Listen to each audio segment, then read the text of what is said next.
this past year has obviously been a challenge for everybody, but what's really, really fascinating is how, educators have stepped up to the plate and began to reimagine what education can be, both during this time, but, into the future. And I don't think that's ever been more true than what's happening right now at the Center for Educational Networks and Impact, which the short name is CENI. This center has really been thinking a lot over this past year about both the human side of connection in teaching and learning, and are there ways of taking advantage of technology. So I'm going to turn it over to CENI's director, Lisa McNair, who's professor of engineering education and has really been one of the principal instigators in leading this effort and directing CENI itself. So Lisa, I'll turn it over to you. Hi, thanks, Ben. Thanks, everyone. I'm Lisa McNair, and I'm happy to be here today to talk to you about the Center for Educational Networks and Impacts, CENI. And the title of this talk is Outreach in the Time of COVID. My goal is to share with you the work of our CENI liaison program.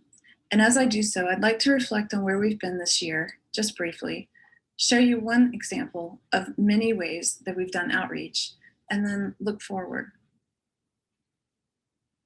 This week, the world has been reflecting on the past year since the World Health Organization declared COVID-19 to be a global pandemic. PBS is calling it an unprecedented experiment in learning and coping. Their student journalists reflected across a wide range of experiences, one remembering a friend who had died, another explaining that it's just very overwhelming in this time to just exist. They also noted ways that they've become more empathetic, mature, and self-reliant. It's been a year, ... Everyone will answer that differently. It's been a year since we started an unplanned experiment in connecting across distance. And here in the US, we often identify as individualists. So what have we done together? It's great to have this time to share with you what our center does. Most simply put, we build bridges, connect university people and community people and educators and students. At heart, CENI is a collectivist project in an individualistic society. As we reassess this past year and how to go forward, let's ask, how have we reconciled the distance of not being together? In what ways did we become more collectivist? What can we do if we continue to think collectively to draw on our collective intelligence? And how will it be to go back? Do we all want to go back? And don't get me wrong, it'd be kind of nice to have a real donut right now, or not have y'all muted so that someone might have blurted that out. But virtual donuts aside, what do you think we should keep from this year? We have adapted and our collective intelligence has grown. For instance, in just a minute, Kim Keith will describe a collaboration between the Center for Communicating Science and Floyd County Elementary School teachers. She will show how science about germs can help us understand computer science concepts of sequencing and algorithmic thinking, all while keeping our hands clean. But seriously, we're about to have to manage major change again. So at this point, I get to share some wisdom from Phyllis Newbill's mom, Grace Leary, about change. And I'll use a positive example of a kid going off to college, something thrilling, leaving home, living in a new town, new roommates, new school, new freedoms. Grace Leary said, change can be wonderful and thrilling, and with new things, big changes, there is always a loss of something that went before. And it's okay to grieve for that loss. And it's okay to also be happy with the new. So weirdly, there will be things that we miss about the time of COVID. It's been a year since we did this, and we're about to go through another large-scale change again. What will we be sad to lose? What will we want to keep? So switching gears a bit, geography is less of a limitation than in the past, even just a year ago. We are more comfortable feeling like we're in the same space when we're physically distant.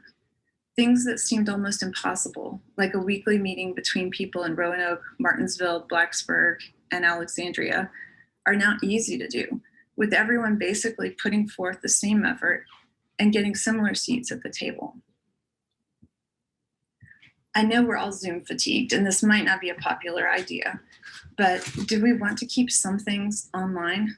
We've noticed that with some equity in place, actually really big things like internet access, that online meetings can be more democratic. But it is difficult to do this well. We've had a year of intense practice, and we're struggling to do this well still. What might we want to keep? What do we not want to go back to? Take, for example, the hybrid classroom. How does the seat at the table differ between the online students and the students in the room? So a couple of slides back, I said that we build bridges. That means big events like the Virginia Tech Science Festival and Hokie for a Day field trips and ICAT Creativity and Innovation Day. It also means evaluation and educational research and supporting grant proposal efforts. And to make these connections work, we've built a liaison program. This was the innovation of Dr. Sue Magliero and Dr. Liesl Baum of Virginia Tech and Dr. Patty Goudreau of Montgomery County Public Schools. They created a new kind of position that spans entities, a boundary spanner, a person who works embedded in both the K-12 schools and at Virginia Tech. Dr. Julie Farley is the liaison for Montgomery County Public Schools. And since then, we've expanded to Floyd County and Radford City Schools, and also the Science Museum of Western Virginia. Next, Kim Keith, the liaison with Floyd, will be going to share an example of what we can do using our collective intelligence. After that, we'll come back and I'll introduce the other members of the CENI team. Dr. Julie Farley with Montgomery County, Dr. Jamie Little with Radford City, Dr. Phyllis Newbill with ICAT and the Science Museum of Western Virginia, and our newest member, Dr. Chelsea Lyles, who conducts research-based evaluation and strategic planning. Thanks for your time. It's all yours, Kim. Thank you, Lisa. I appreciate being here today. I'm excited to share a story that's fairly unconventional in the way that we typically do things. But again, as Lisa had stated, in this year, it's been a year, and we learned to maybe not do things the way that we normally did them. So this is a story of an unplanned partnership that I'd like to think and think forward. And I know that currently, because of this partnership, students and teachers across the state of Virginia are going to benefit. So I'm excited. I'm going to go ahead and share my screen. And I like to call this little story a series of quite fortunate events.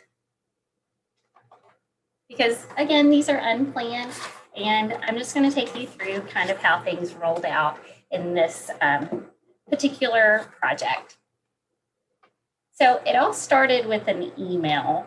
Back in November, Dr. Carrie Roller, Associate Director of the Center for Communicating Science, shared the Girls Launch videos for Kids playlist with all of the liaisons from Montgomery, Floyd, and Radford City Schools. These videos, as Lisa mentioned, were funded through a grant through the ICAT Center. So the first thing as a liaison that I did was, of course, I checked out the links in the email, and it didn't take me very long to go ahead and watch that first video. And the very first video on the playlist is infections, germs, and immune cells. And my thoughts were immediately, this is very engaging. The target audience is kindergarten, and I thought, yeah, this is fitting that bill. And I also thought that during that video that was focused on infections, germs, and immune cells, There were some amazing vocabulary opportunities. There were wonderful opportunities for students to see the science lab. But there were also the very timely opportunity and reminder. There was a video snippet of the steps of washing your hands. And as a public school educator, especially I'm in 4 different elementary schools, just reminding and reinforcing the importance of hand washing, when you wash your hands, how to wash your hands, can never be done enough. So what a very timely topic. Then I thought about it a little bit more because there were a couple of different sequencing opportunities throughout this video. And one of the very specific ones, again, was the washing your hands segment of the video.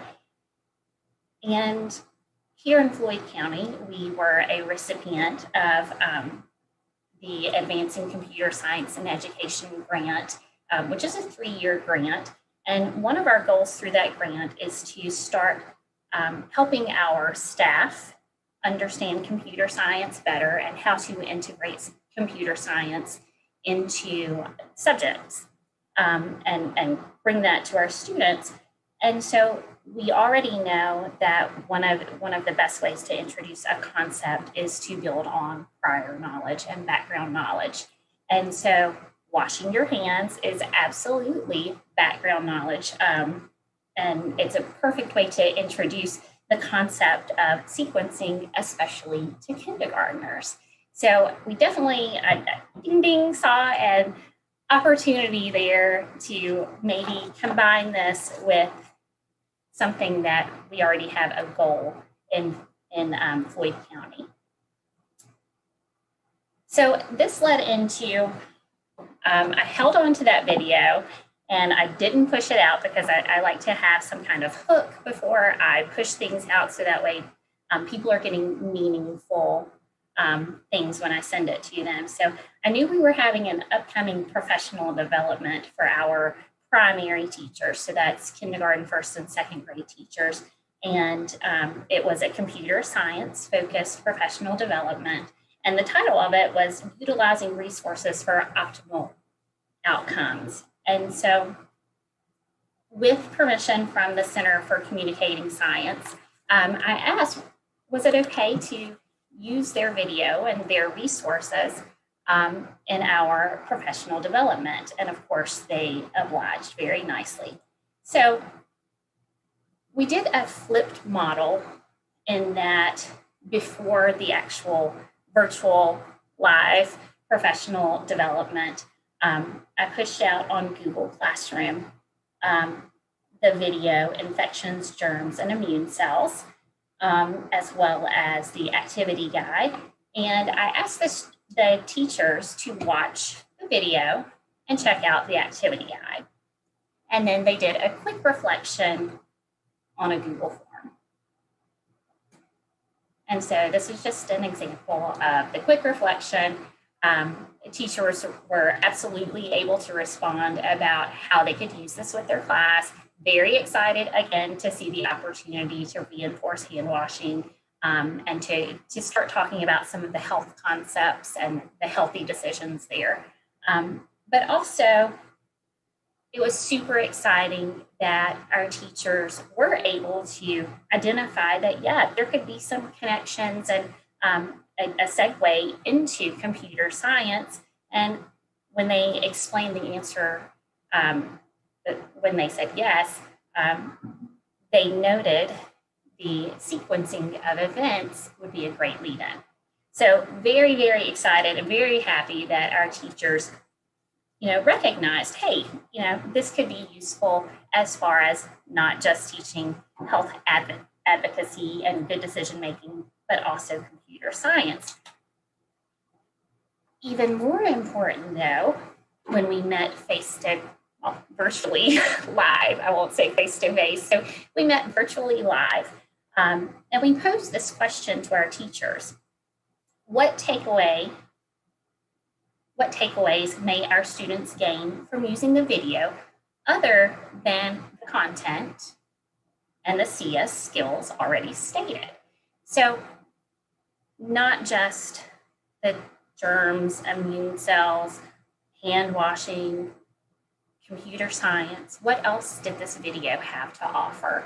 And so our teachers went into breakout rooms and they talked about why might they intentionally use this instead of a resource they already have. So